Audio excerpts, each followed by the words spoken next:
Lehenik eta behin azaldu nahiko nuke, nik lan hau Oianak esan duen bezala enfokatu dut, gradu amaierako lan bezala, duela gutxi aurkeztu nuela, eta gradu amaieran nik aztertu nuena da preso politiko horien bizipenak orokorrean.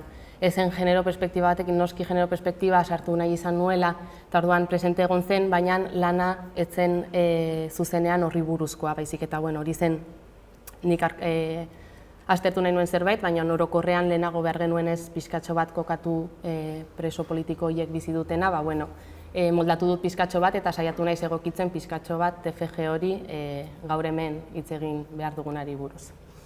Bestalde, hasiera batean pentsatua nuen, OIR-en formatu antzekoa daukat nik ere, hau da, esaldiak, haien esaldiak hartu ditut, eta nahi dudana da esaldi horiek onate ekarri eta denon artean ikustea, ez? Eta pentsatua nuen dena esan eta gero ekarpenak edo egitea zuek, baina gero ikusi dut agian gaika antolatuta hobe atera daitekela, eta beraz, saiatuko gara agian gaika OIR-en aldian bezala egiten. Gauza batzuk errepikatuko dira, izan ere ikerlanean zehar ere ikusi da espetxeko irtera aztertzerako orduan asko ateratzen, noski espetxeko egoerak askotan agertzen dira, orduan batzutan zaila da ezberdintzen, eta orduan ideia batzuk agian atera dira lehenagotik, eta horrela bada pasako ditugu eta listo. Eta azkenik, esaldi asko erdaraz daude, izan ere aurreikusia zegoen euskaraz izango zirela foku taldeak, baina azkenean hizkuntza joerarengatik bereziki jo zuten erdaraz egitera, eta ezen ez aurreikusi erdaraz izango zirenik, ez da denborarik egon euskarara pasatzeko, orduan esaldi batzuk erdaraz daude. Horrela lehenik eta behin, hurrengo esaldi honekin hasi nahi nuen, izan ere nik kokatu nahi dut, irakurtzen da uste dut ongi, preso politiko horiek denek esaten duten gauza bat da haiek ulertuak sentitzen direla haien artean bereziki, sentitzen dutela bertatik espetxetik pasa ez den pertsona batek ez duela ulertu, ez daukala ulertzeko gaitasun hori bizi dituzten hainbat gauza. Orduan nik hori oinarri hartu nahi dut, izan ere hori aztertzaile bezala edo ez da berdina ikusi dezakena aztertzaile batek edo barruan egon den norbaitek. Orduan, uste dut esaldi hau esanguratsua dela eta horri garrantzia eman nahi nion hasieran. Bestalde, honetan ez dut asko sartu nahi, baina hau da nik lanean jarri behar izan nuen oinarri modukoa, izan ere nik aztertu nuen preso politiko horiek dituzten bizipenak aztertu nituen gizarte bazterketa fenomenotik. Gizarte bazterketa fenomenoak ditu adiera asko, oso ezberdinak eta besterik gabe nik hau hartu nuen izaera dimentsioan iztuna daukalako eta izaera prozesuala ikusiko dugun bezala. Bakarrik argitu nahi nuen bazterketa hau ez doala loturik gizartearen arauekin edo arau hausteekin, badela beste definizio mota bat eta ni horretan ez nahi sartu. Orduan, gizarte bazterketa fenomenoan nik hurrengo dimentsioak ikusi ditut eta hauek aztertu ditut. Gehien sakonduko dudana dena den da harremanetako dimentsioan ikusiko dugun bezala eta horri emango diot garrantzi gehiena kasu honetan. Eremuak hurrengoak litzateke eta bakoitzean ikusten dira bazterketa faktoreak eta integrazio faktoreak zeintzuk izango ziren. Gero bukaeran berreskuratuko dut taula hau. Horrela egiterako orduan lau foku talde antolatu ziren, alde batetatik neska gazteak bildu ziren, 3 neska gazte, bestalde mutil gazteak, gero 2 heldu gizonezko eta gaixotasuna duten helduak gizonezko bat eta emakumezko bat. Bakoitzak dauka jarrita parentesi artean nola izendatuko diren esaldiak agertzerako orduan ikusten da gero zein den ze talderi dagokion esaldi bakoitza. Lehenik eta ben hori, lan arloa eta formakuntzari dagokionez, 2 pintzelada azkar, enplegua aurkitzeko zailtasun handia adierazi dute preso politiko horiek, gehien bat adin heldu, nahiko helduak direnek, eta formakuntzaren beharraldi berean. Azkenean urte asko barruan pasa ondoren, teknologiaren aurrerapenengatik eta arazo nahiko handiak dituzte enplegu bat lortzerako orduan. Honek eragin zuzena dauka gabezi ekonomikoetan, azken finean, eta heldu guztiek adierazi dituzte gabezi ekonomikoak. Eta gaur egungo gizartean honek dakarren baldintzapena egunerokotasunean. Bestalde, etorkizunean erretiro pentsioa lortzeko zailtasunak ere adierazi dituzte, azken finean urte asko barruan pasa dituzten pertsonek kotizazio kopuru txikia daukate eta beraz behar izaten dituzte hori 15 urte minimo erretiro pentsioa lortu ahal izateko. Emakumezkoen kasuan gainera kontuan harturik legez kanpoko edo establezituta ez dagoen, aitortuta ez dagoen lan gehiena emakumezkoek egiten dutela, oraindik kotizaziorako arazo gehiago izan ditzakete. Erantzukizun zibila ere aipatzekoa da, izan ere horrek asko baldintzatzen du. Eta bizilekuan ere, egoera ekonomikoarengatik arazo ezberdinak daude bizileku bat izan ahal izateko. Osasunean ere, askotan aipatu izan den bezala, espetxeak oso eragin negatiboa dauka pertsonen osasunean, eta hori ere agertu zen. Eta azkenik harreman arloan dela gehien sakondu nahi nuen horretan, eta hemen detaiatuko dugu eta gian geldituko gara gehiago gai bakoitzean, atera dira, harreman arazo desente atera dira.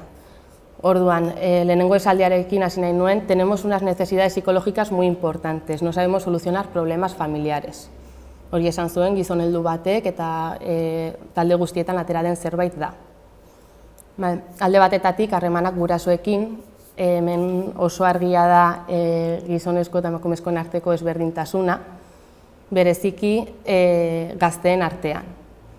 Neska gazteek diskurtsoaren gehiengoa, diferentzia handiarekin eman zuten emozioen eta harremanen buruzko kontakizuna egiten. Eta helduen kasuan ere, nahiko txitz egin zuten emozioen inguruan.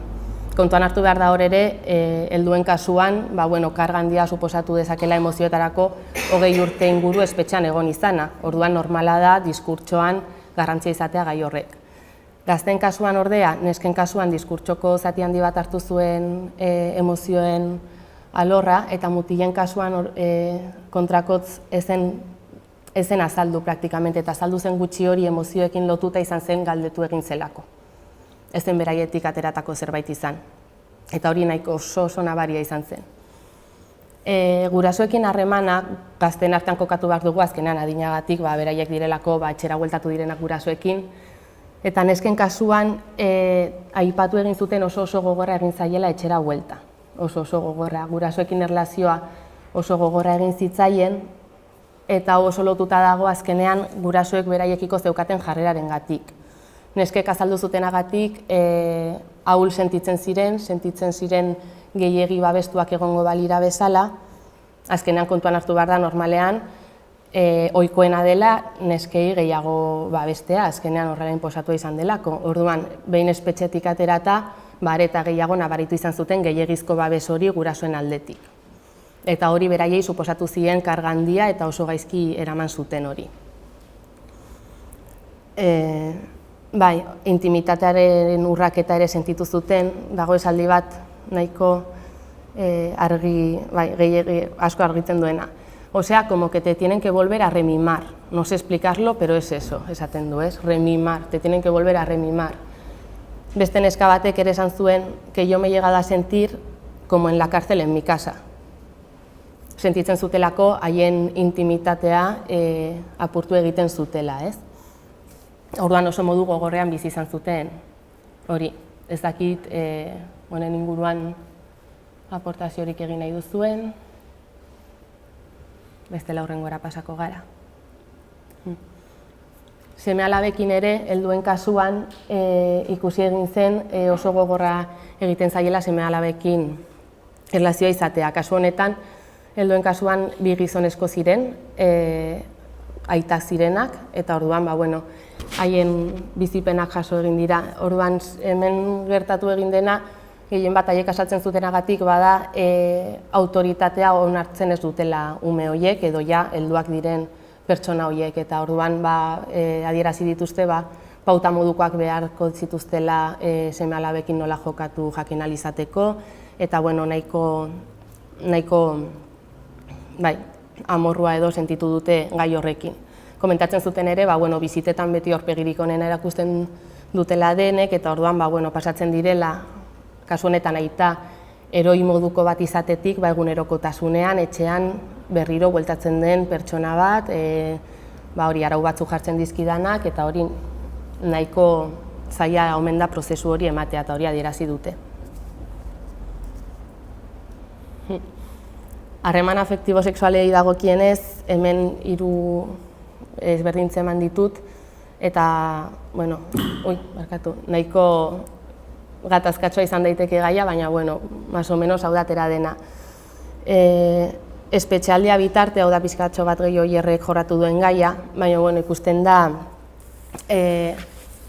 lehen komentatu egin den berdina, nesken kasuan neskak espetxera sartzen direnean, zenbat emakumezko daude espetxean, bikote gizonezkoa daukatenak eta bertan jarraitzen duenak gizonak, harreman horretan, urteetan zehar, eta kontrakoa, gizonezkoen kasuan, preso dauden gizonezkoen kasuan, askotan emakumezko batek urte asko daramatza bitartean berarekin, babes hori ematen, hori agian ere el descanso del guerrero esaten den horrekin lotu dezakegu, eta pixkat gogoeta egin dezakegu horren inguruan, eta hori ez da aldi berean normaltzat hartzen dugun emakumezko batek urte ezberdinetan egotea gizonezko horren esperoan edo zaintza lana horiek egiten, eta kontrakoa gizonezko bat bada, badirudi txalotu egin behar dugula, edo modu ezberdinan ikusten dugu, eta azkenean hori nahiko gogorra da.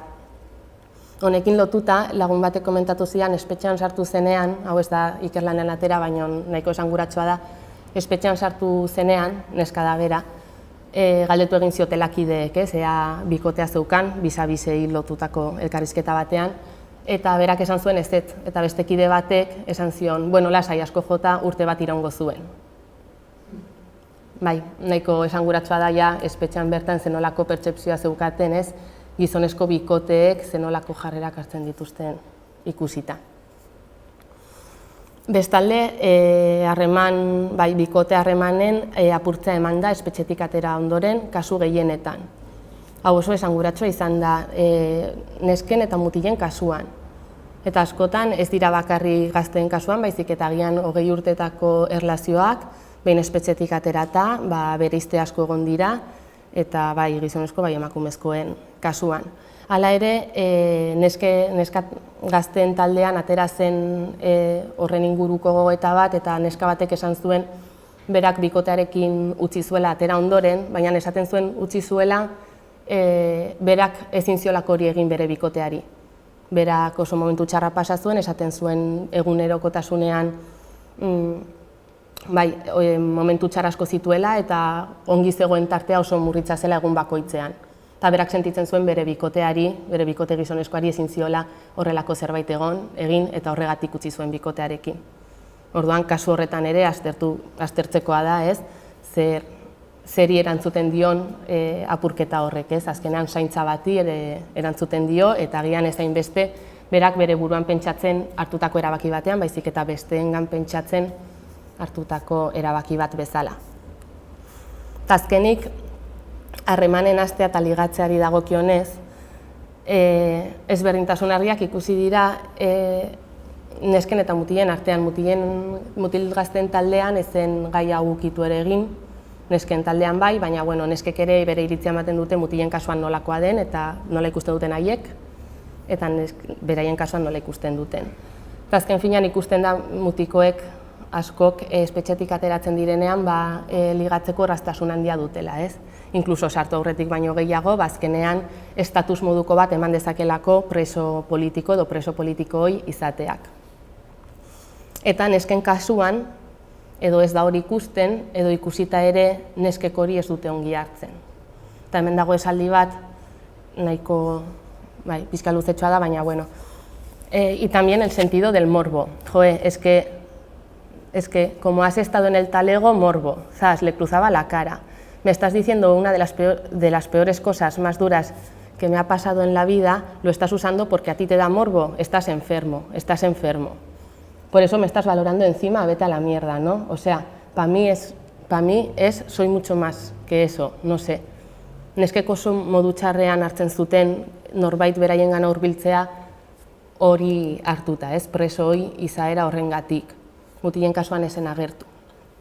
Eta azkenean, bueno, nahiko esanguratsua dela uste dut. Baita ere galdetu zitzaien haien irudiaren erabilerari buruz zenolako ikuspuntua zuten. Izan ere, gehien bat libre mobidarekin agertu zen, pertsonalizatu, neska mutil askoren argazkiak agertu ziren baita ere, pankartetan, taleko askotan, eta galdetu zitzaien, bai neska, bai mutilei, gazteei, ea nola ikusten zuten hau. Eta hemen aldea oso nabaria izan da. Nesken kasuan, ez zuten ongi ikusten, aitortzen zuten eta gogoeta egiten zuten politikoki eta estrategikoki garrantzia izan dezakela eta onurak ekarri aldituela haien irudia erabiltzeak, baina aldi berean pertsonala ere kontuan hartzen zuten, beraientzat pertsonalki zer suposatzen dien haien irudia lekuetan agertzea, haien bizitzaren zati bat publikoa izatearena, eta hori pertsonalki gaizki bizi izaten zuten.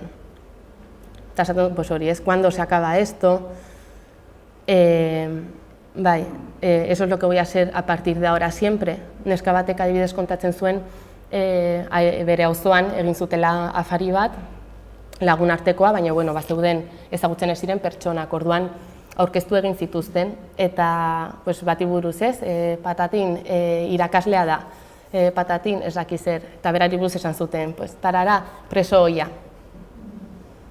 Eta berari hori, horrek asko suposatu zion, esaten zuen, baina hori izan bar naiz horregatik dator esaldi hau. Eso es lo que voy a ser a partir de ahora siempre, horregatik baloratzea izatea, eta gainera sentitzen zuen como que vives de eso, que te aprovechas de eso. Nesken taldean hau agertu zen, mutilen taldean ez zen agertu. Beste ideia bat atera zena zen behin espetxetik aterata neskek sentsazioa zutela, aitortzen zietela haien militante izaera, lehenagotik aitortua ez zutena, behin espetxetik aterata, orain ja militantea izan naiteke eta ikusiko nauzue, ez agian pareko bezala, baina bai militante bezala, eta lehenagotik agian ez.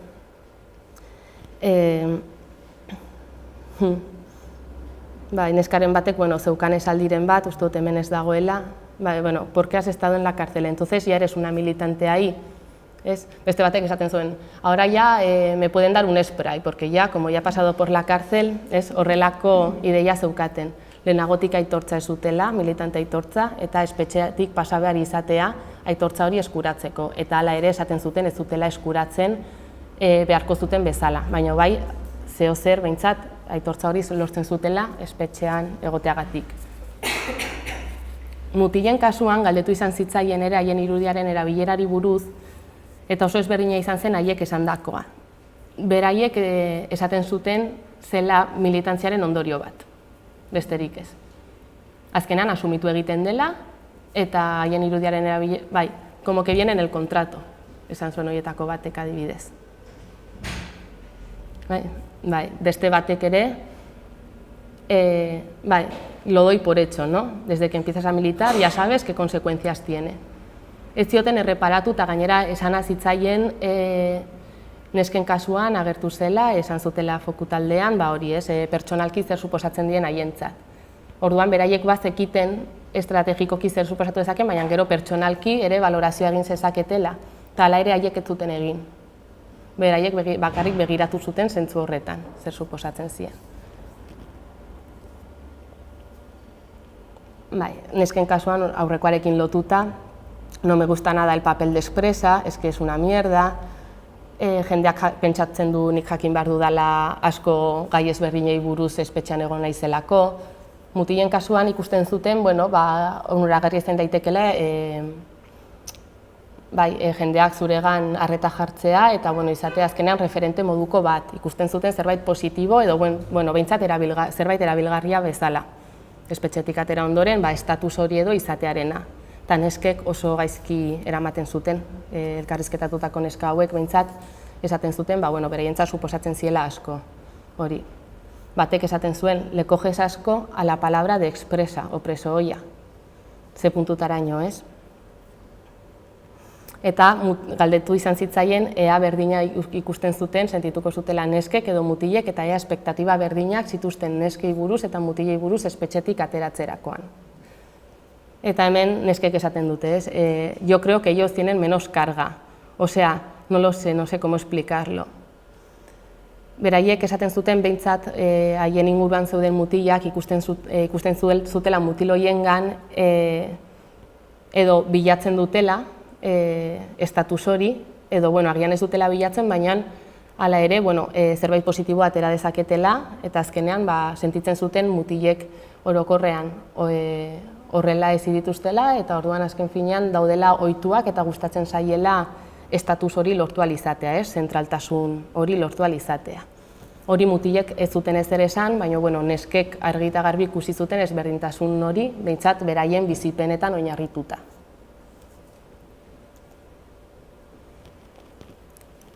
Neska gazteen taldean ere agertu zen beste ideia bat da aldatzearena. Neska gazteek esaten zuten leporatzen zietela eta oso gaizki ikusten zuten aldatu direla leporatzen zietela, bai familiak, bai lagunak. Azkenean, prozesu horretan altibajo desente izaten dituzte, eta orduan, agian komentario baten aurrean gaizki erantzutea edo, depende zenolako erreakzioak zituzten, jendeak esaten ziela, ez? Jo, espetxak aldatu zaitu edo zenbat aldatu zaren. Eta beraiek asumitzen zuten zentzu batean aldatuko zirela. Baina sentitzen dute modu txarrean esaten zietela edo reprotxatzen zietela. Eta neska batek esaten du, porque a ellos no se les exige tanto, porque ellos no sienten así de mal, porque a ellos no se les dice cuánto han cambiado. Bai, exigentzia maila hori aldaketaren ingurukoa neskek bakarrik komentatzen zuten. Eta mutil batzuek bai esaten dutela ere, aldaketak suposatu diela, beste batzuek agian ez dute esango, baina esaten dutenek ere aldaketak bizi izan dituztela haien bizitzan espetxea utzi ondoren, ez dute inoiz aipatu ere, nik behintzat hitz egin dudanekin, ez dute aipatzen hori leporatu izan dietenik. Eta nesken kasuan, hirurek azaldu zuten hori. Gaizki sentitzarekin lotuta ere, nesken taldean agertu zen, el salir de la cárcel, ese es el peor día de mi vida, el día que me dijeron que al día siguiente salía libre. Gero esan zuen, que no era el peor día, pero que era un día muy malo berarentzat. Sentitzen zirelako gaizki, barruan geratzen ziren kideengatik. Eta pila bat negar egin zuela, eta oso gaizki. Mutilen kasuan ez zen agertu. Honek ez du esan nahi, ez direnik gaizki sentitzen, baina nesken kasuan hori esan zuten, eta gainera nahiko gaizki pasatu zuten gai honekin. Eta honekin lotuta epaiketetan ere, prebentibo bezala atera zirenek, gero epaiketa izan zutenek, eman ziren hainbat epaiketa, batzuk libre geratu zirela eta beste batzuk espetxeratu zituztela. Eta neska hauetako baten batek hori bizi izan zuen, eta bera libre geratu zen, eta bere kide batzuk barrura sartu zituzten. Eta kasu honetan ere, esaten zuen, gaizki sentitzen zela, zituela oso sentimendu kontrajarriak eta gaizki eraman zituela. Alde batetatik ongi sentitzen zen, azkenean bera libre zegoelako, eta gainera bizi izan du zer den espetxe, orduan badaki oso ongi nora bueltatuko zen bestela, eta poz bat sentitu zuen, baina bestalde tristura handia nabaritu zuen, barrura sartzen ziren kideengatik. Baina ez bakarrik sentimendu kontrajarri horiek biak egon daitezkela, baizik eta sentitzen zutela, eta beste batek ere esan zuen, sentitzen zutela begiratuak zirela, eta begiratzen zietela haiei ea nola sentitzen ziren, jakin nahian, ea ze espresio daukan, poz espresioa, tristura espresioa, eta hori sentitzen zutela, sentitzen dituztela begiak, haien gainean, sententzia atera zenean, ikusteko ea nola sentitzen ziren. Eta mutilen kasuan, esaldi laburra da eta ongi adierazten du, los tíos lo tienen más fácil porque no se espera de ellos ninguna reacción. Orduan, hor ere, hori zen beraien pertzepzioa, azken finean, ez zutela sentitu, neskek ez zuten sentitu, mutilengan erreparatzen zenik, haien emozioetan epaiketa ondoren. Laguntza psikologikoaren balorazioa egin galdetu zen talde guztietan, ze izan daiteken lagungarri, azken finean lan hau da lagungarri izan daitekela identifikatzeko, baina laguntza psikologikoari buruz galdetu zenean oso argi geratu zen helduen bi taldeetan, gaixoenan eta gaixo ez dauden helduen kasuan eta nesken kasuan, segituan esan zuten zenolako garantzia zeukan haientzat laguntza psikologikoak. Edo bizi izan zutelako lehenengo pertsonan laguntza hori, edo ikusten zutelako oso positiboa izan daitekela. Mutilen taldean, mutiko bakar batek esan zuen onuragarria den laguntza psikologikoa eta berak adibidez behar izan zuela. Eta kuriosoa da, beste biek ez zutelako ikusten eta ez ikusteaz gain, lotu zuten mutiko hori horrek torturak salatu zituelarekin. Orduan lotzen zuten laguntza psikologiko hori torturak pairatu izateagatik, baina honez espetxetik pasatu izateagatik. Eta honekin lotuta tortura eta generoaren arteko lotura aipatu nahi nuen, naiz eta nik ez dudan lan honetan honi buruz galdetu. Azken finean, denok dakigun bezala, tortura ezberdina da emakumezko eta gizonezkoen artean, ezberdin egiten dute eta baita ere ezberdinak dira ondorioak. Eta azken finean, ondorioak daudela argi dagoen zerbait denez, ikusi behar da ere pertsona hauek ateratzerakoan, espetxetik ateratzerakoan eta espetxe barruan ere ondorio horiek badituztela. Orduan nik uste dut pisu handikoa dela, kontuan hartu beharreko zerbait dela, ondorengo urteak ikusterako orduan. Inguruarekiko zor sentimendua preso hori guztiek azaldu zuten, denek. Baina modu ezberdinan azaldu egin zen. Denek komentatzen zuten, me siento en deuda esaten zuten, familiarekin eta inguruarekin. Bai ekonomikoki, bai emozionalki. Kasu honetan, ekonomikoki gizonezko heldu batek esan zuena, izan zen, si tendría que pagar a mi familia todo lo que han hecho por mí, tendría que vivir 3 vidas. Claro, nada más económicamente. Zor sentimendu hori badaukate. Eta emozionala baita ere noski. Denek azaldu zuten, baina oso ezberdina izan zen, neska gazten taldean eta mutil gazten taldean, eman zen, esaldi bat izan zen praktikamente, baina nesken taldean, neska batek komentatu zuen zor sentimendu honen aurrean, berak erabaki zuela 4 urte pasa ondoren ja kanpoan, gurasoekin horri buruz hitz egitea, man gainean jartzea, begira, ni sentitzen naiz horrela, sentitzen dut deuda moduko batzuekin, eta hori mai gaineratzea eta jorratzea hitz egitearen bidez, eta askatzearen bidez. Eta mutiko batek, ordea, mutiko gazte batek esan zuena izan zen, zor sentimendua zeukala, baina etxea margotu ziela beraien gurasoei, eta ia zor sentimendu hori ezabatu zela. Mutikoarena? Mutikoak esan zuen etxea margotu ziela bere gurasoei. Eta horrekin ja, zor sentimendu hori, lasai geratu zela horrekin, zor sentimendu hori, deuseztatu zuela edo. Orduan, egia da denek sentitzen duten zerbait dela, baina horren aurrean egiten den lanketa, ikusten denagatik oso ezberdina izan da. Neskaren kasuan izan da, emozioen bidez hori adierazi, hitz egin, eta denon artean hori kentzen saiatu edo konpondu, eta mutilaren kasuan izan zen etxea margotzearekin. Orduan, sentimendu antzeko batengatik zenolako erreakzio ezberdinak agertu daitezken agerikoa izan zen kasu honetan.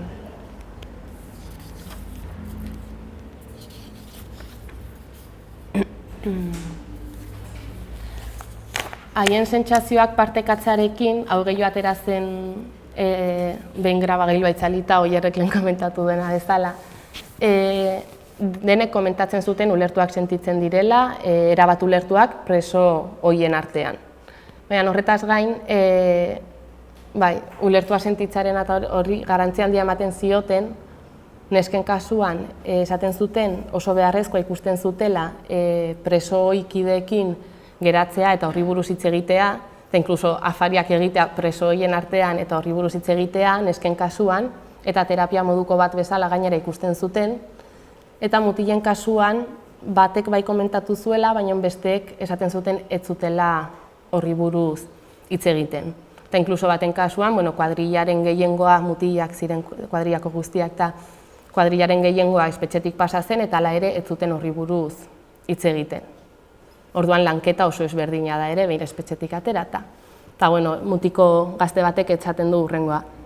A mí, si no me preguntaban o lo que sea, tampoco creo no sé, igual de aquí a 2 años me sale alguna historia de ansiedad porque no he hablado lo suficiente, ¿no? Pero tampoco he tenido esa necesidad de comentar. Neska gazteek esaten zuten behar hori zeukatela, gehien bat haien artean, espetxari buruz hitz egiteko. Eta mutilen kasuan, ez zuten behar hori sentitzen. Familiaren garrantzia, modu batez edo bestez, atera da talde guztietan, gehien bat helduen kasuan, eta uste dut esaldi guztiak hemen irakurtzekoak direla. Yo tengo una familia que han estado durante 30 años encima y la sigo teniendo ahí. No es eso que sean eso, son currantes y normales y corrientes, que han estado y que siguen estando encima. Si yo no hubiera tenido esa familia, como ha habido gente, ¿dónde habría ido a vivir? A mí, mi familia, no sé si será porque he tenido suerte, pero me lo ha aportado todo, ¿es? Los militantes hemos sido nosotros, pero las consecuencias de nuestra militancia han hecho que se implique toda la familia. Bueno, dituzue hori, baina... tenemos una familia increíble, que han aguantado todo esto. Kasu bat nahiko gogorra izan zen parot doktrinari buruzkoa unibertsitateko lanean azaldu zen sakonago, baina jarri nahi nuen behintzat hau. Preso helduetako batek pasa zuen ezakizen bat urte gehiago barruan parot doktrinaren eraginez, ondorioz, eta komentatu zuen luzapen horren barruan bere ama hil zela. Eta berak sentitzen zuela, bere ama egon zela itxaroten, aguantatzen, hil aurretik bere semea, kasu honetan espetxetik atera arte, eta hilabete gutxi batzuk lehenago hil egin zela. Orduan horre ikusten da familiaren sufrimendua ze puntutaraino iritsi daiteken, bai presoak nola sentitzen duen, eta familiak ere, familiarentzat suposatu dezaken guztia. Eta denek esaten zuten modu batez edo bestez, ze garrantzitsua den, ez bakarrik haiekin hitz egitea eta haiei galdetzea, beraien bizipenak, baizik eta familiarekin partekatzea. Nunca ha habido reconocimiento, nunca se ha hecho nada por las familias, y han sufrido tanto o más que nosotros. Azken finean hori, familiaren kasuan, oraindik ahaztuagoak egon direla komentatzen dute, eta uste dut honen gainean, horregatik hasiera batean jarri ditut taula horiek, orain berreskuratzeko, familiaren garrantzia zein den, main gaineratu behar dela komentatzen dute, eta bat nator horrekin. Eta hemen ikusiko dugu zergatia, pixkat, eskematikoa. Lehen komentatu dugutan bezala, horiek dira, bazterketan eman daitezken dimentsioak. Bigarrena betik hasita da familiarekin lotutakoa. Ikusten da enpleguan, ekonomian, prestakuntzan, ezberdinetan integrazio faktoreak ez direla agertzen edo gutxi direla, eta bazterketa faktoreak ordea desente egon daitezkela. Zer gertatzen da? Hemen ikusi denagatik, familiak eta gertukoek, lagunek eta bar, ematen dute estaldura hori bestean, egite dute konpentsatu, ez? Langabezian badago demagun, langabezian ez egoteko lortzen dute familiaren bidez edo lan bat, eta horrela lortzen dugu konpentsatu eta bazterketa faktore hori ez edukitzea. Diruaren kontuarekin, diru sarrerarik ez badu, familiak eta lagunek jarriko dute dirua, sarrera ekonomiko bat izateko. Orduan hemen ikusten dena da, politikoki ez dagoela babesik dimentsio horien bazterketa faktoreak konpentsatuak izateko, eta pisu guzti hori familian eta gertukoetan geratzen dela. Eta azken finean, horri buelta pare bat eman behar zaizkio, nortzuk dira alde batetatik zer antzun eman behar zaizkien preso politiko horiei alde batetatik, eta bestalde ere, zer suposatzen duen familiarentzat eta ingurukoentzat horrelako babes bat eman behar izatea. Horrek azkenean koste handia daukalako familiarentzat eta gertukoentzat. Eta gehiago oraindik emakumezkoen kasuan. Azkenean, zaintza gehiena emakumezkoengan erortzen delako.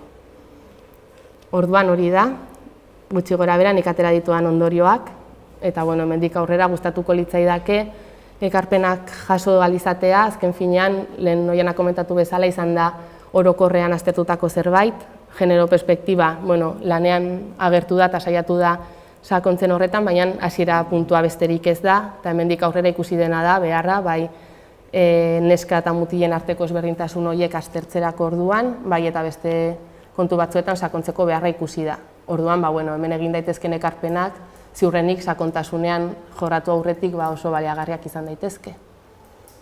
Orduan, hitz egin nahi baduzue, zuen bizipenei buruz, edo hemen ikusten diren ondorioi buruz, edo ongi etorriak ekarpenak.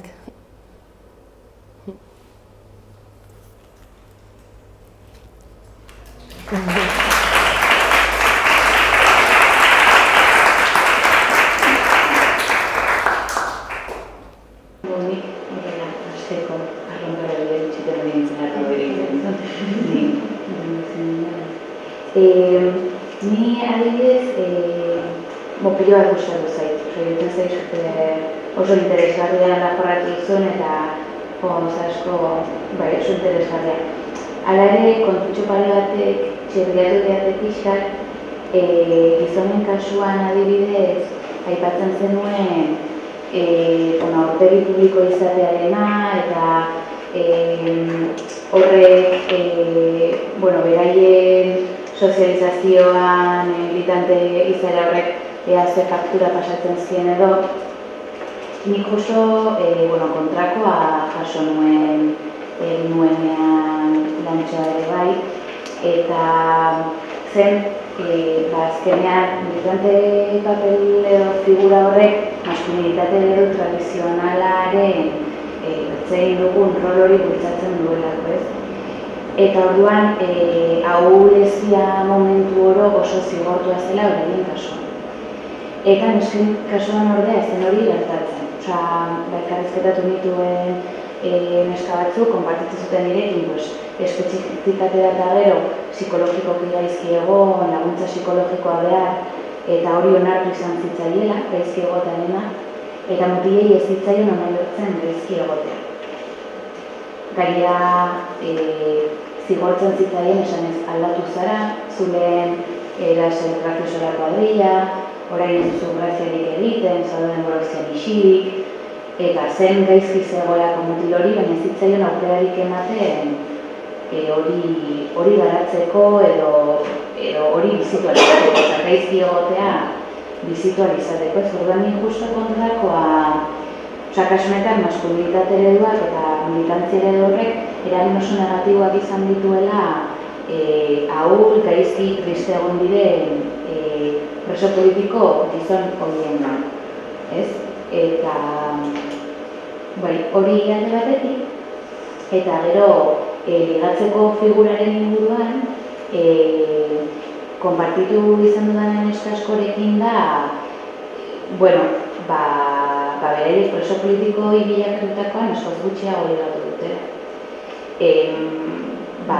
Transgreditu dutelako emakumetasunaren rola, orduan agian erotika pixkat izan dezake, baina inorrez zaio bituko ligatzera.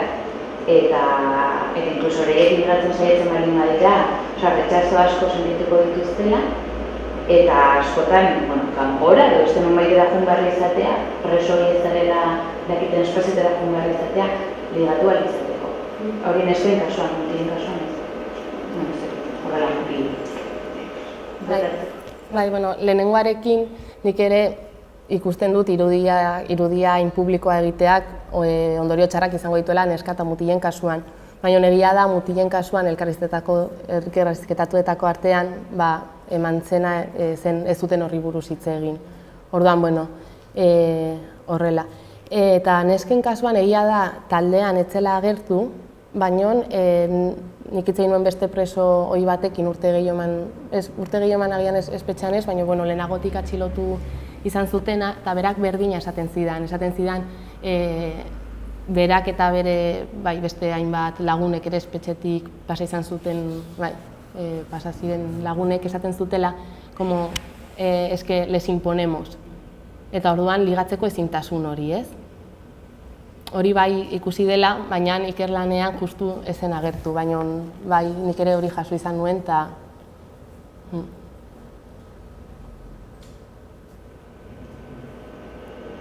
Gauzatxoak esperientzia konpartitzearena, konpartu duzu adibidea ezen aplikatzarena, justo goazen motibaten esaten nik ikotzen ditu beharra, ez dakit gero orgainduko dudan, eta hori bila ditunen zuen, gauza bada lantzea esperientzia hori.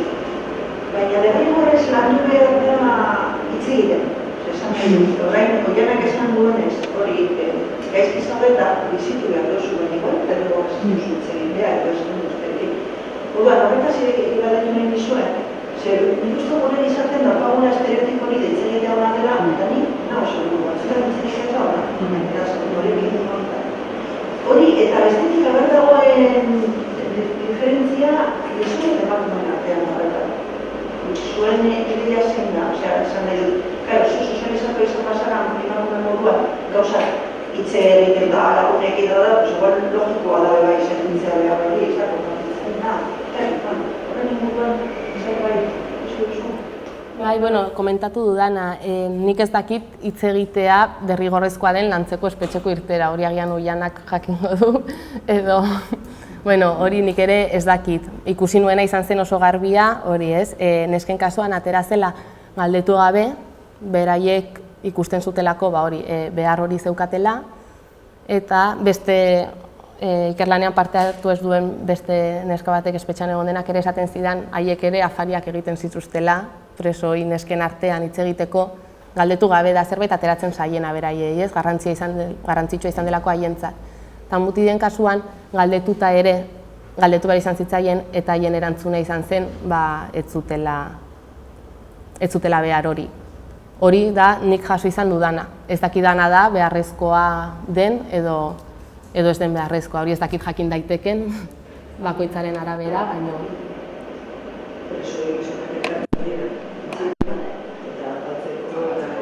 Izterik gehiago da, baina apelidaren zerratzeko eta guzti, apoio morala ezagutzen baino presentziarekin eta zuzer dagoen, ez?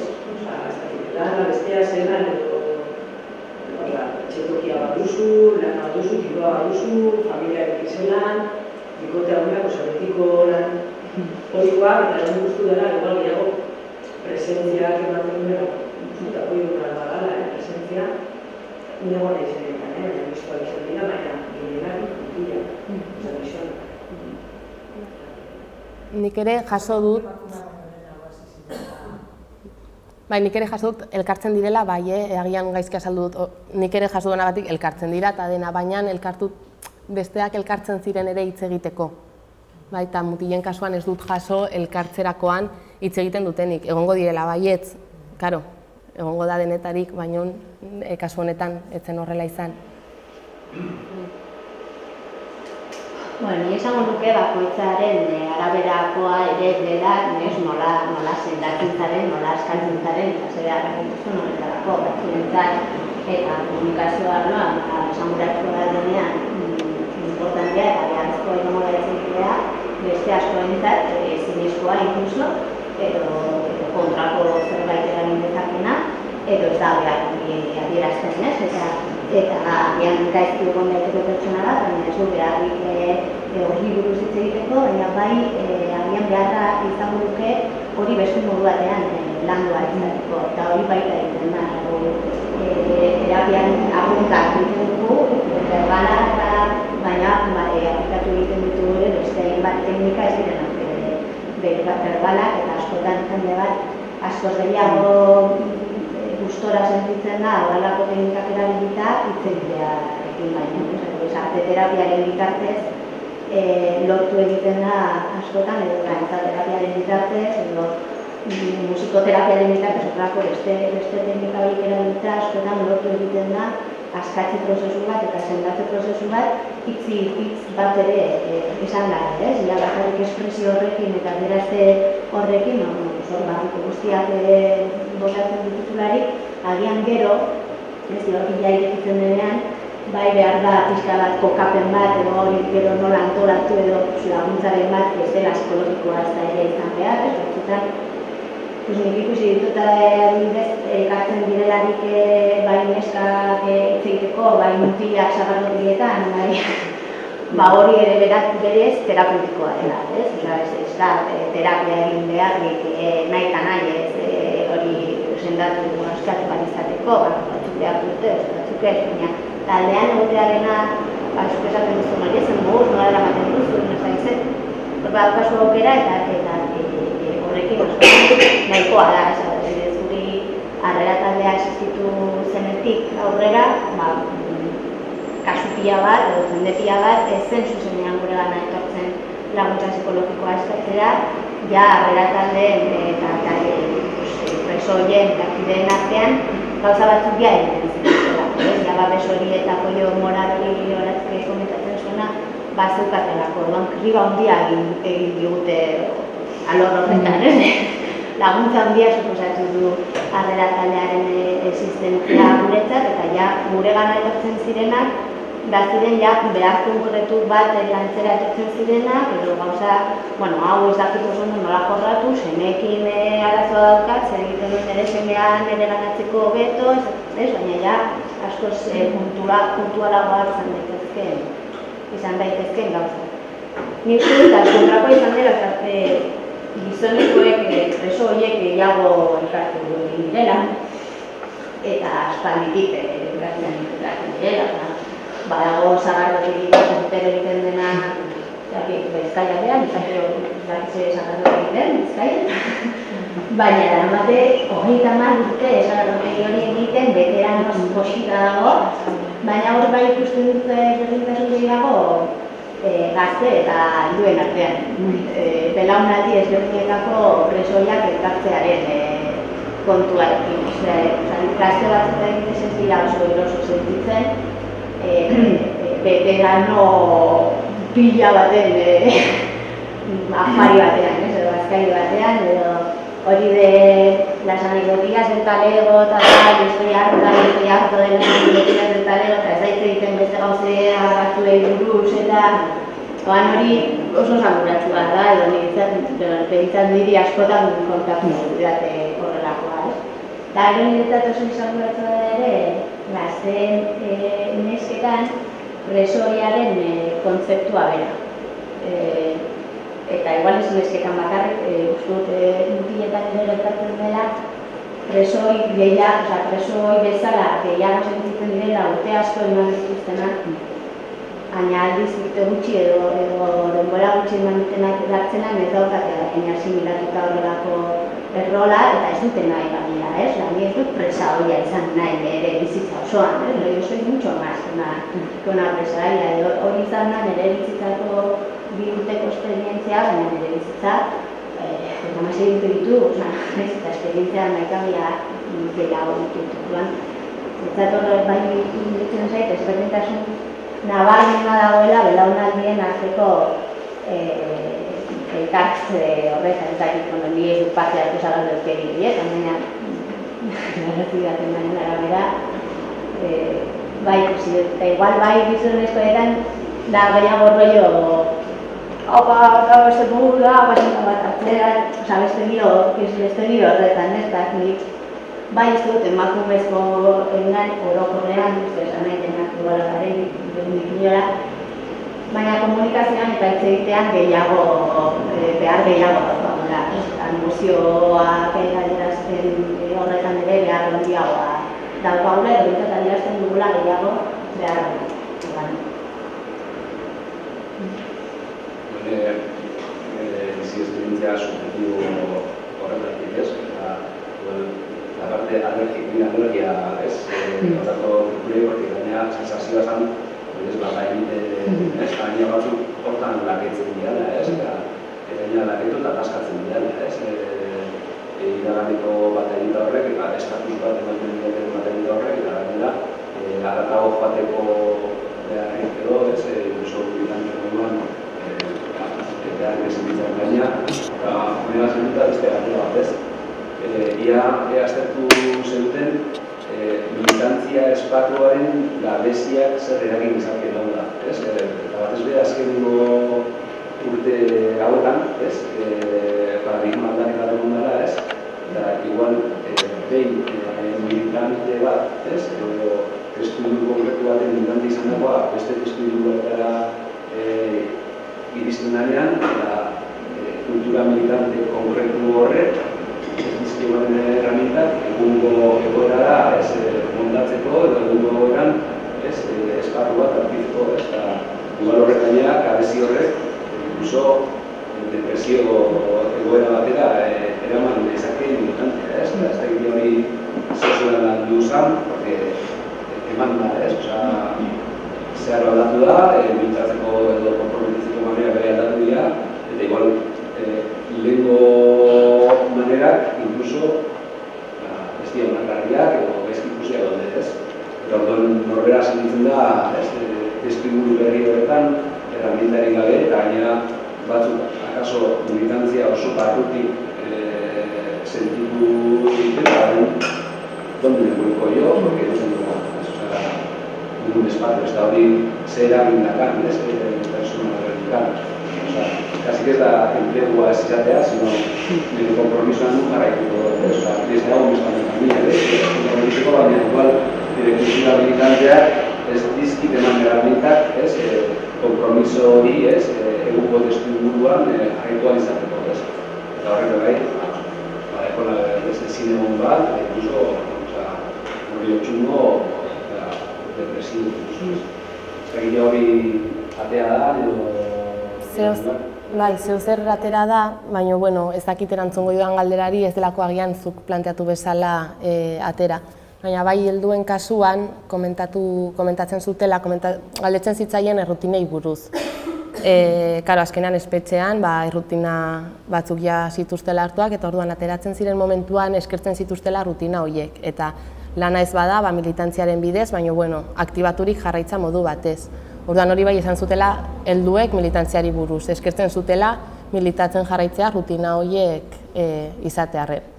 Eta gazteen kasuan, gazte batek bai komentatu zuela gogorra egiten zitzaiola, bera joan zenean, bere ingurua nahiko aktibatua zegoela militantziari dagokionez, sartu aurretik barkatu, eta atera zenean ikusi zuela, bajoi handia eman zuela kasu honetan auzoak.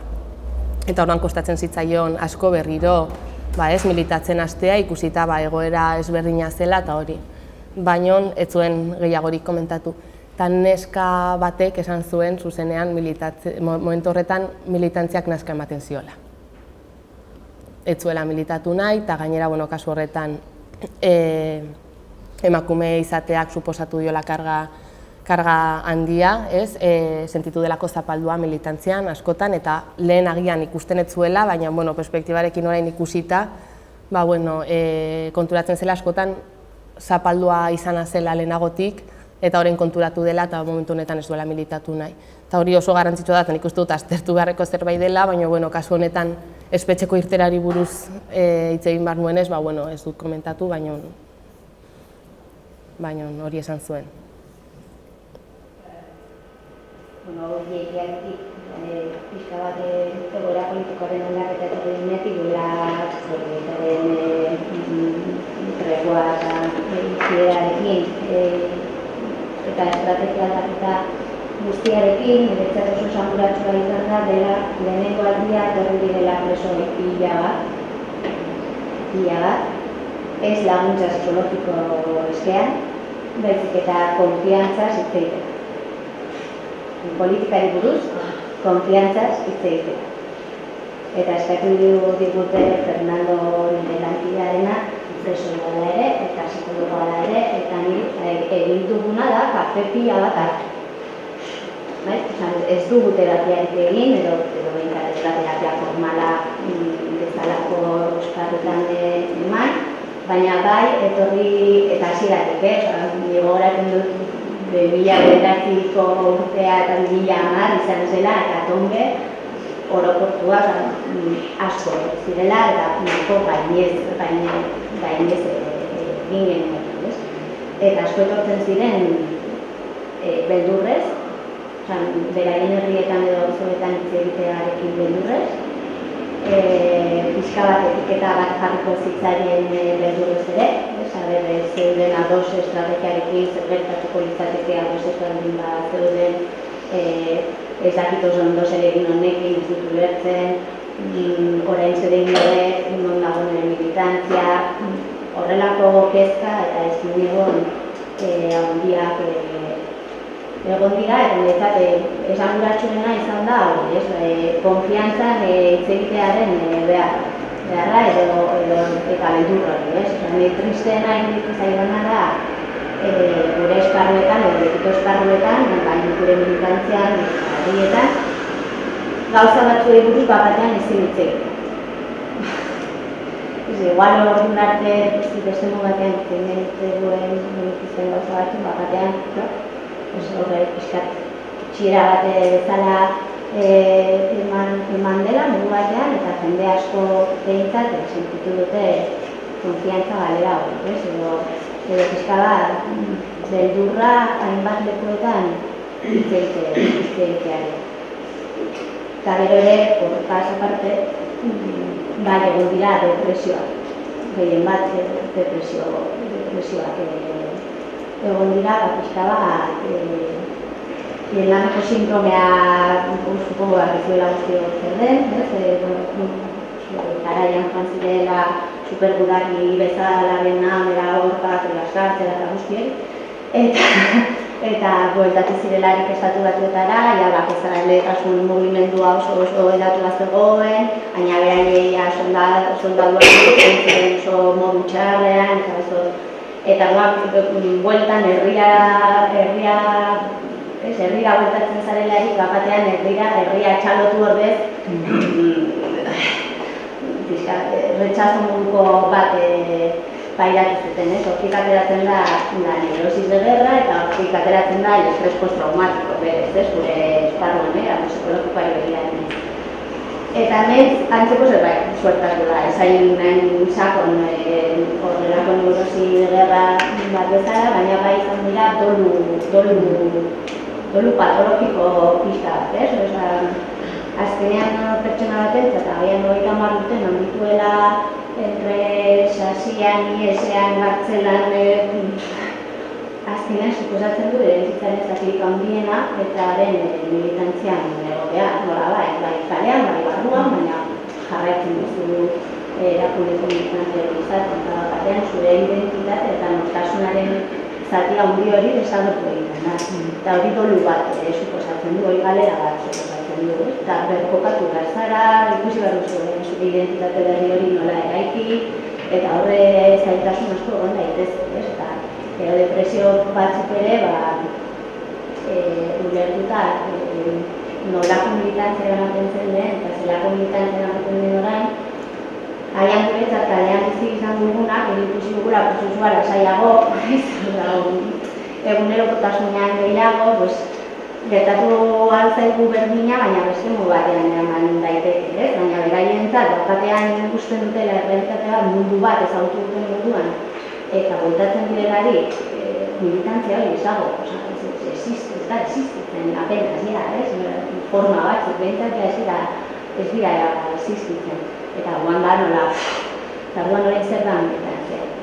Zer da militantzia bat izatea orain, zeren egunero kalean eta beste hemen eta gara, eta orain, bizitzen dute beste modu bortitz horretan, eta depresioa hortik sortatzen da. Galdu egin da niretzat agian hoberena zena. Edo ni benetan disfrutatzen nuen militantzia modu hori, ja ez da existitzen. Nire bizitzaren zentzua ere deskolokatu egin dute. Horrekin lotuta ere, bai komentatu zutela gehiegi behatuak sentitzearena, kasu honetan ez haien irudia publikoa dela edo ez dela, baizik eta sentitzen zutela behatzen zitzaiela asko ea ze iritzi politiko zeukaten, ea non agertzen zen beraien izena, ea joaten ziren mani batetara, ez ziren mani batetara joaten, eta oso behatuak sentitu direla kasu horretan, eta oso gaizki zeramaten hori eta morrua adierazi zuten, eta gainera eman zen talde ezberdinetan, ezen izan justo pertsona bat, ez bi, izan zen talde ezberdinetan agertutako zerbait. Falta norberan generazioak, espetxea freskera, denbora beste parametro batzutan beste ritmo batera pasatzen da.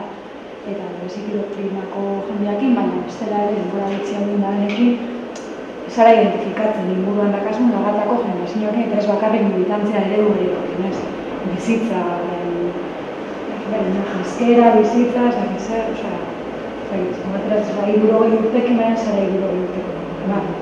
Atxilotua zintuzten 25ekin, zure idearia, zure funtzionatzeko modua beste ari da, eta hor, kriston txoki.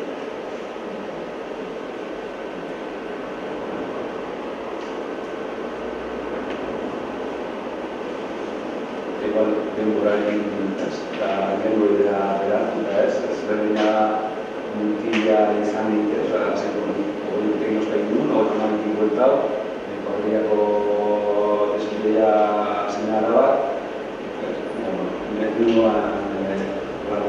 trauma bereziatu bizi hori, baina ez dakit emakume ikuspegitik, denboraren eta bizi unionaren pasaera hori ez zelan izan dira. Igual horrekin dira errespetu hori horretu zaitezke, baina gaina sozialki bai ez dago lako presio hori, baina igual autonomos urtekin ez, erdea eta beretez minutu guztiak dira, mandatu sozial horrekin ez, bete gabe, hori ziklo bat, eta norberak igual ez da bete ez, eta ez da ustasun bat dago, emakumea gaina, denbora digarokena bai ezberdin dira ez.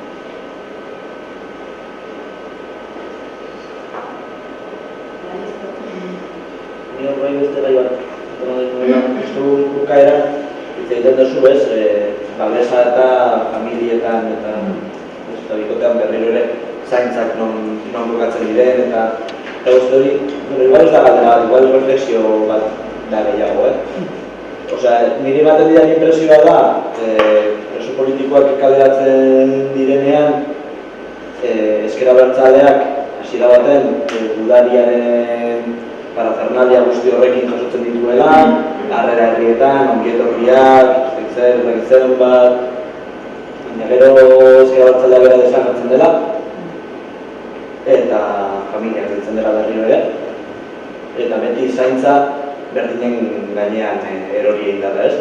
Barruan emandako 30 urtetan familia zaindu zaitu, ateratzen zarenean herria bolkatzen da, eta guztiori, eta gero berriro ez, familia da jasotzen zaituena eta zaintzen zaituena. Eta ni hor, ez dakit zerbait esaten duten edo ez horren inguruan, baina bai egitzen zait zerbait hausnartu beharrekoa, babes hori nork eman beharko luke, edo zer paper daukagun ezker abertzaleko militanteok guztiak. Bai, horrekin, egia da, gabeziak ikusi dugun bezala, badaudela eta argi eta garbi haiek ere ikusten dute gabezia horiek badaudela eta kasu honetan ezker abertzaleak ez ditu ekonomikoki adibidez edo lanari dagokionez edo ez du gabezia horiek badaude da ez dutelako ez da ere erantzun zehatzik eman horren inguruan, orduan bai dela gogo eta egin beharreko zerbait eta haiek ere hori komentatua izan da ere foku taldeetan. Nik uste dut hor eragina daukala espetxealdia amaitzen denean dena amaitu dela pentsatzearekin. Hau da, oraindik ere jarraitzen dugu pentsatzen pertsona bat espetxetik atera denean ja bizitza soluzionatua daukala. Amaitu dela amets gaiztoa, eta nik uste dut etengabean ari garela hori aipatzen egunean zehar, baina askori momentu gogorrenak etorri zaizkie hor, lanketa psikologikoak egiteko garaiak, torturak lantzekoak, espetxealdia lantzekoa, bikote harreman, familia harremanean berriro enkajatzekoa, gizartean enkajatzekoa, hor dator, eta hori ez dugu ikusten, eta nik beti kontatzen dut, eta da anekdota bat guri, niri gertatzen zitzaidana, baina bikotea espetxean zegoenean, beti galetzen zieten zer moduz, eta egia da momentu horretan, zela momentuan oso ondo eramaten genura, ni oso ondo negon kalean, momentu pletoriko, pozik, lana ondo, familia ondo, dena orduan, galetzen zutenen zer moduz, nik erantzuten nuen ondo, eta esaten ziren, bueno, baina dentro de lo que cabe, no? Eta, bale, bueno, pues dentro de lo que cabe. Eta espetxetik atera zenean, galdetzen zidatenean zer moduz, oso momentu gogorrak pasatu genituen, oso gaizki. Harremana apurtzeko momentuan ni gaizki bera gaizki, oso gaizki. Eta orduan, erantzuten nuenean oso gaizki, zen, bueno, baina ja dena amaitu da. Orduan, ni uste dela adibide oso txorra bat, baina oso argi uzten duela, ze ikuspegi daukagun oraindik espetxealdiarekin. Orduan, eske nor geratuko da zaintzeko. Ondoan daudenak, inork ez dugulako ikusten orain pertsona horrek, inoiz baina babes gehiago behar duela. Inoiz baina gehiago. Bueno, eta ondoan daudenak ere bai. Digamos nago, konpartitzen dut hori, kartela, komentatu duzun idea hori, baina nik dauka sentazioa, balori baino larriagoa izan aldala egoera, iruditzen zait, barruan daudenen beharrak ere ez direla erantzuten, EPK-ak ez ditu erantzuten, zenide gabain bat behar, noiz hasi gara preso gaixoen gaia lantzen, noiz hasi gara psikologo bat hartzen, emakumean espetxetan duten WhatsApp. Izan edut, azizkero zerrenda bat egiten, zenbat gauza ez ditugu lantzuk eta gaur egun, barruan daudenen hainbat behar, ez? Orduan, barru kanpo hori kontutan izan eta barruan daudenena, inkluso kolektiboa bera antolatzen dela, nazio askapun borrokan aportatzen jarraitzeko, baina baita ere, ez dakit ez, bizi baldintzak ekintzeko horretan, eta bizi baldintzen duintasun horretan, hainbat ere du albo batera geratu dira. Orduan ikustu dela, bai, gure kultura politikoa, gero bestalde batetik, kolektiboa, osatzen dut, errepresioa eta kolektiboa handitzen joan zaigu, sartzen joan zaigu, deterioratzen joan zaigu, ez?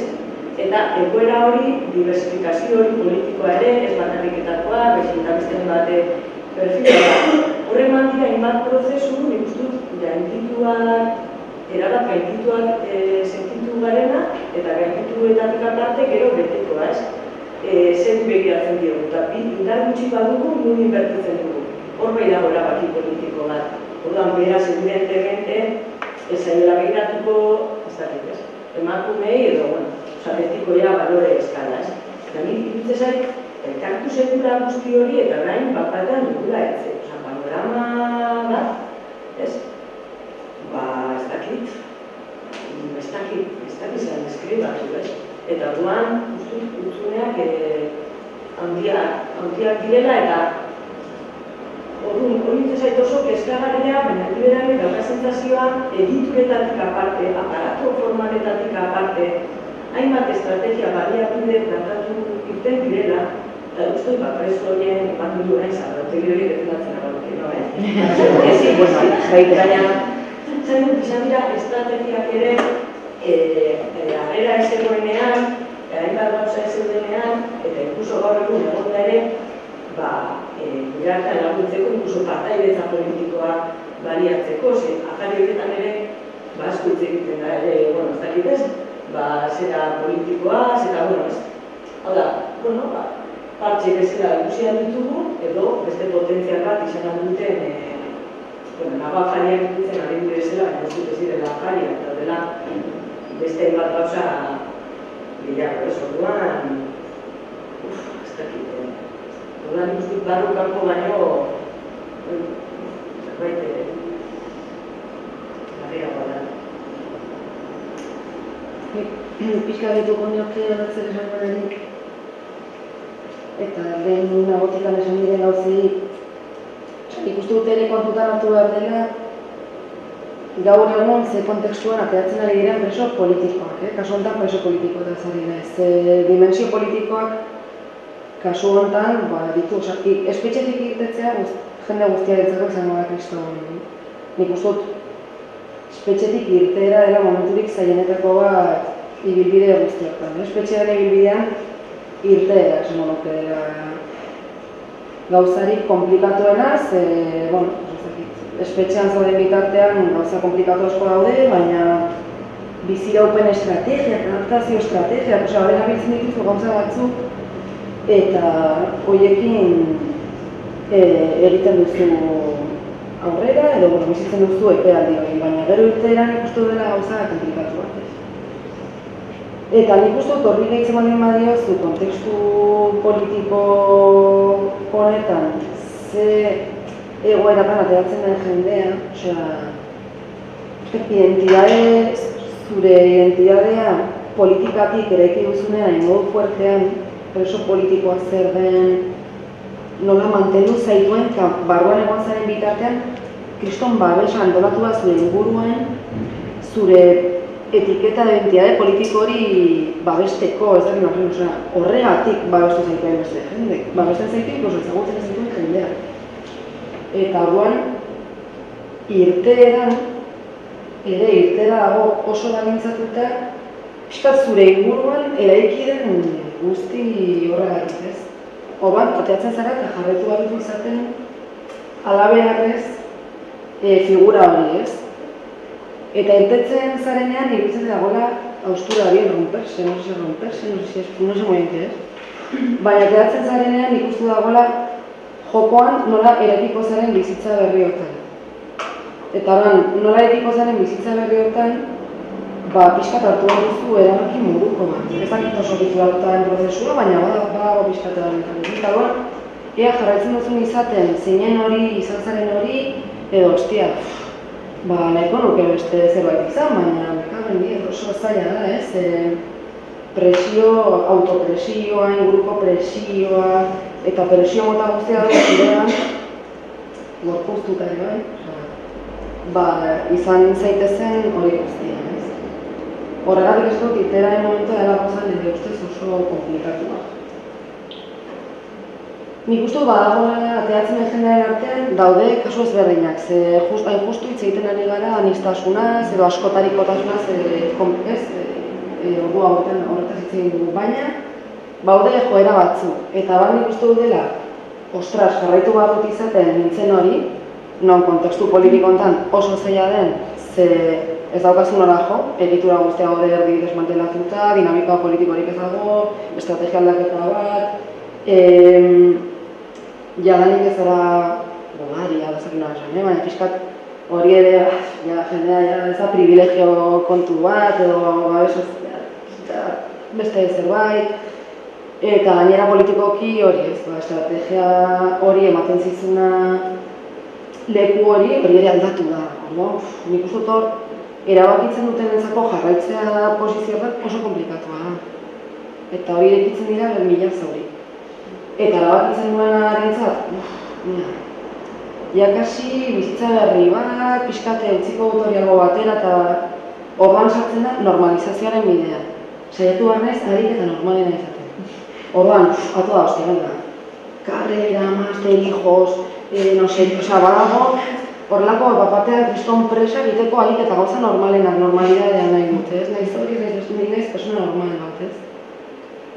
Horren, hostia, hortik kanpo, esaten dute, pixkat gero daude pintzela asko eta daude matiz asko eta egiteko modu asko, baina nik bai uste dut irteera dela zaindu beharreko prozesu bat, zein ikitzen zaizkizu galdera hori guztiak denak batean. Eta, hostia, segun eta hori nola kudeatzen duzun, pixkat eragin psikologikoak, eragin personalak, vitalak, oio guztiak, izan daitezke gogorragoak edo harinagoak edo... Nik, esan duzen horrekin lotuta, neska batek bai komentatu zuela berarentzat, esan zuen, para mi, kasi buruz esaten dute, baina ustot esan nahi ez dudala aldatzen, eta ustot hitzak horiek direla ere. Para mi, kasi fue más harto salir que entrar. Eta gero horrekin lotuta, hemen ez dut aipatu, baina orain esan duzuenarekin etorri zait, denek esaten dute, esaten dutenek gaizki pasa dutela edo ondorio negatiboak izan duela espetxeak haien bizitzan, esaten dute hasiera batean ez dutela hori bizi. Ateratzen dira, eta batean dena ongi, dena jupi, dena bai jendearen babesa, eta normalean ikusi duanagatik ongi bizi dute gehienek, eta joia etortzen da hilabete batzuk edo inkluso denbora gehiago pasatu ondoren.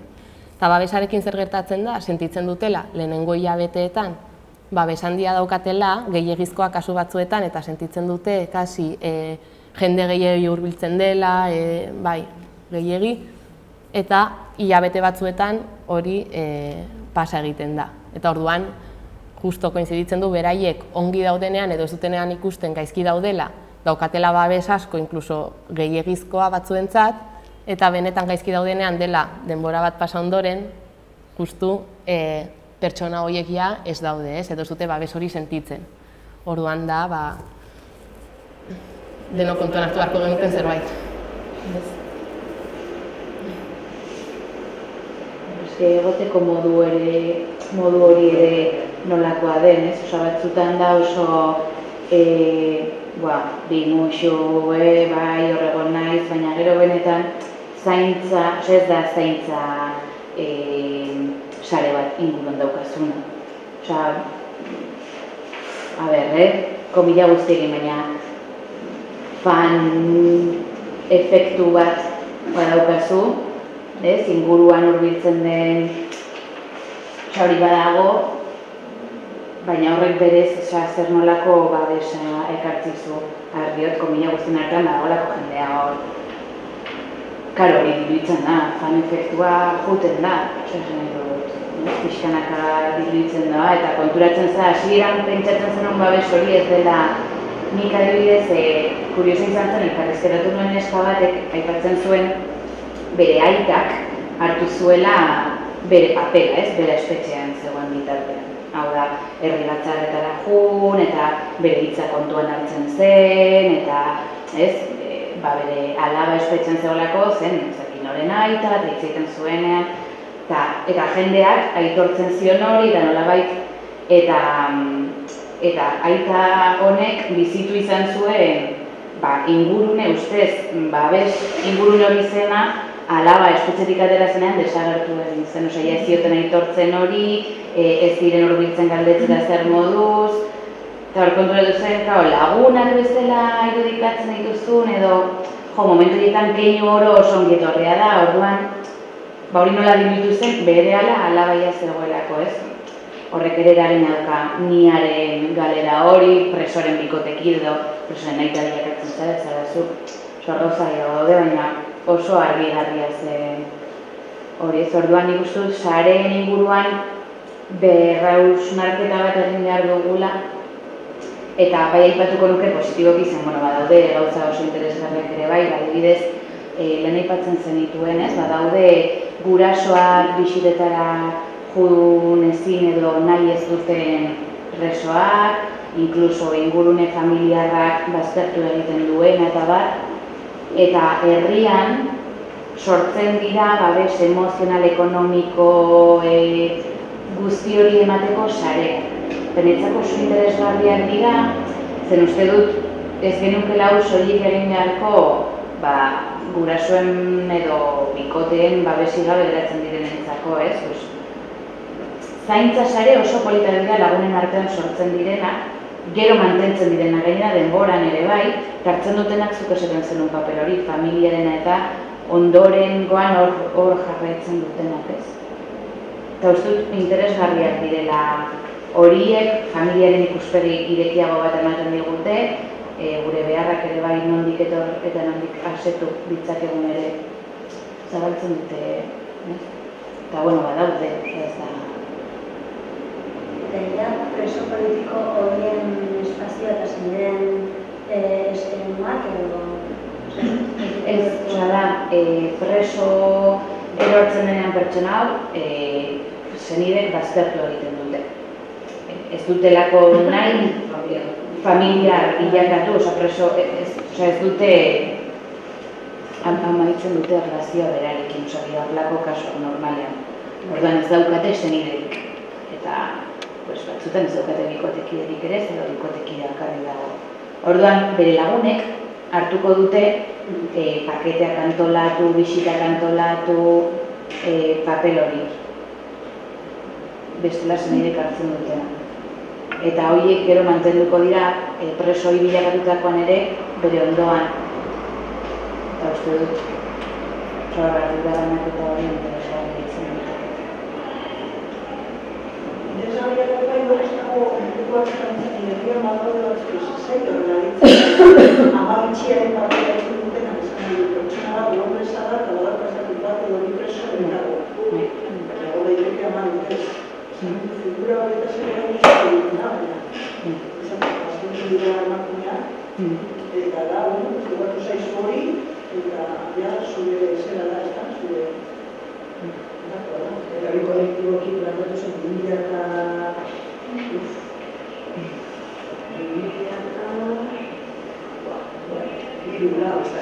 legalizazioen egora guzti horretan hori plantatu zen kolektiboki horretaz plantatu zen apadrenamendu hori eta kolektiboki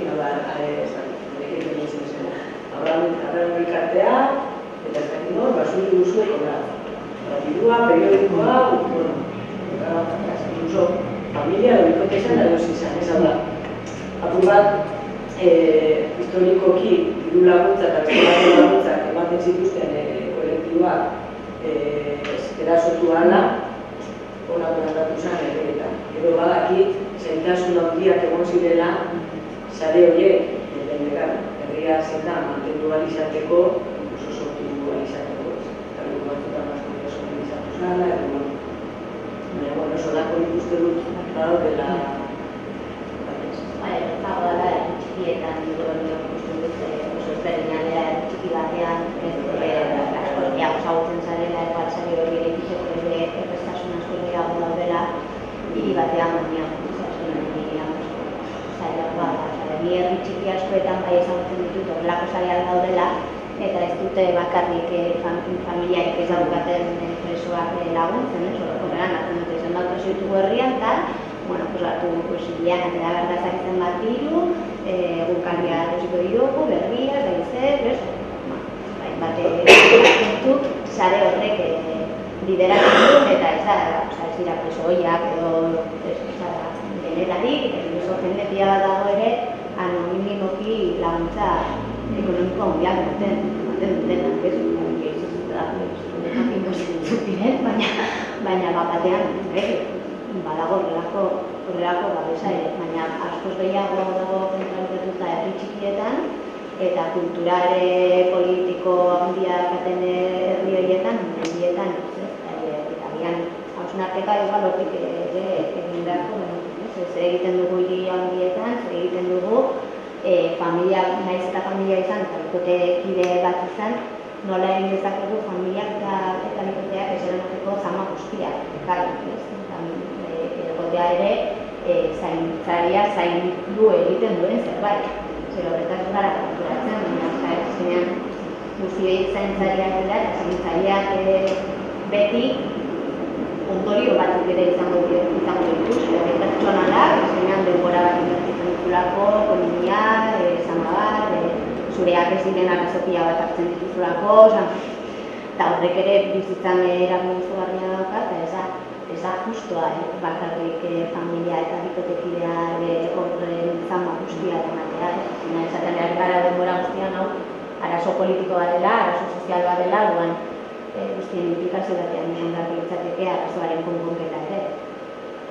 Beraz, ikustu zentzu horretan ez da oso bakarrik, ezaketa batez bitxi bakarrik, ez dira baina bide falta izugarri, zelan afrontatzen da eskolako dugula. Kodreako batek hartu dago aur bat ageran, eta izan da, 2 urtetako prozesu bat, italiasko jarraitunekin, elkarrizketak, kantzen ziren zain zen gurasuak haien artean, aurrak harregan zituztenak, esperientziak horrekin, orain behar baina hemen dagoela, psikologo batekin jarraitenak bizitzak bat abestia. Nire osan, 18 urtetxean, bat eta bidauz.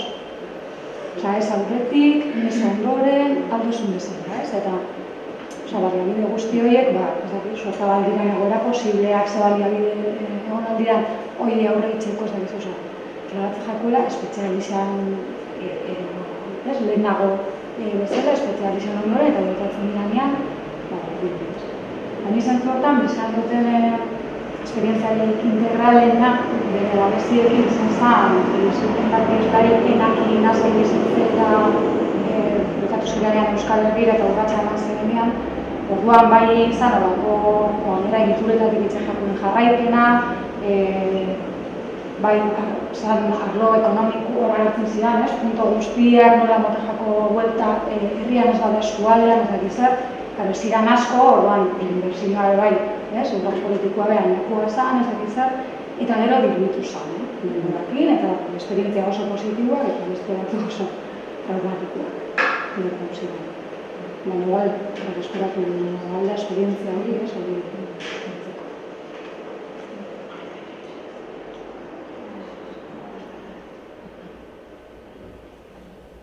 Nik babesarekin komentatu niretzako ezinbestekoak direla eta garrantzi handia daukatela eta jarraitu beharko zutela, baita ere hori zaintzen duen jendea baita ere, eta pixkat horretara zijoan komentatu den azkeneko gauza ere, baina baita ere ez da bakarrik babesa ematea, baizik eta nola ematen den babes hori. Eta hori ere nik uste dut begiratu beharreko zerbait dela, babesa bai eta oso garrantzitsua, baina nola ematen dugun babes hori. Eta kasu horretan, adibidez, gazte batek komentatzen zuen, agobio handia sentitu zuela jendearen partetik, jendea gerturatzen zitzaiolako, hori ez, bero hori transmititu nahi ziotelako, baina aldi berean inorketziola galdetu zer moduz zaude espetxetik atera ondoren, zer moduz sakondu gaian, ez? Orduan, zer da babesa, egotea hor berotasun hori adieraziz baina berdin dit ateratzen den momentuan zerbait eginez, edo hurbilduz agurtzera, ez? Hori da babesa, edo babesa izan beharko zen gehiago, ere eseri, galdetu, denbora hartu, ez? Pizkatxo bat hori, babesa ere nola eman behar den, edo nola ematen den, nik uste dut aztertu beharreko zerbait dela. Eta ekonomiari dagokionez ere, ateratzen beste gehiago bat, galdetu egin zitzaien presoei diruaren aldetik, hori, sareak egiten direla baita ere, herri txikietan gehiago agian egiten dira, ez? Bildu lagunak edo ezagunak, eta diru kantitate bat jarri, kubritzeko, prezizki, ekonomikoki ez daukaten sarrera hori, ez? Eta orduan batek galdetu zitzaien ea hobe hartzen den diru hori elkarte batetatik, ez, badator, edo pertsonalki ematen bada, ulertu da? Eta presoi batek komentatzen zuen berari, bere kuadrillakoek jartzen ziotela hilabetero diru bat eta zuzenean berari eman, beraz pertsonalki, eta gero karo berateratzen zela lagun horiekin poteoan, herrian, eta esaten zian eske ardo bakar bat hartzeak zer suposatzen zuen berarentzat, ez? Eta esaten zian, nik badakit nire lagunek ez dutela epaituko nik ardo bat hartzea. Niretzat ardo bat hartzen ari naiz haien diruarekin. Eta horrek karga handia suposatzen du. Orduan, kasu horretan hori ere babesa da, baina agian pentsatu behar dugu ere babes hori nola eman. Eta kasu honetan, izan daiteke nahiko erraza esan nahi dut, izan daiteke pertsona berdinek elkarte bati dirua eman eta elkarteak gero ematea. Diru berdina da, baina esan nahi dut, kasu batzuetan babes hori alik eta hoberen, eta denok egiten dugu zentzu oso honean, baina alik eta hoberen emateko erreparatu behar zaio zenbat eta nola ematen den babes hori, ez?